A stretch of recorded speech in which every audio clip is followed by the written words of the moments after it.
காலையிலேருந்து சூடு பண்ண சுடுதண்ணியை மறுபடியும் சூடு பண்ணி கொடுத்துக்கிட்டே தான் இருக்கேன். ஆனால் குளிக்கிறதுக்கு சாரி எந்திரிச்சு 10:10:30க்கு தான் குளிச்சாப்புல. சரி குளிங்க சார் நீங்கள் மெதுவா அப்படின்னு நம்ம தோசையை ஊற்றினா நம்ம தான் 2-3 நாளைக்கு போலி செய்கிறேன்னு சொல்லிட்டு தோசைக்கல் படாதி பல்பொடியாக இருக்கேன்.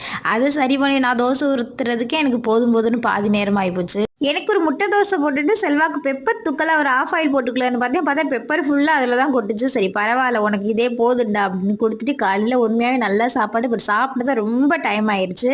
உடம்பு சரியில்லை வீட்டுக்குள்ளேயே 2-3 நாள் இருந்தால் எப்படி சரி இன்னைக்கு கொஞ்சம் வெளியில் போயிட்டு வரலாம் கொஞ்சம் ரிலாக்ஸாக இருக்கும்ல அப்படின்னு நானும் செல்வாங்க கிளம்பியாச்சு. அப்படியே போகிற வழியில் கிளாம்பாக்கம் ஆப்போசிட்டில் ஆதவன் cow milk shake Aarthi sister நம்மளை மீட் பண்ணணும்னு சொன்னாங்களே. அப்படியே அவங்கள பார்த்துட்டு போனேன். அவங்கள மீட் பண்ணி பேசுனது எனக்கு உண்மையாக ரொம்ப ரொம்ப ரொம்ப ஹாப்பி.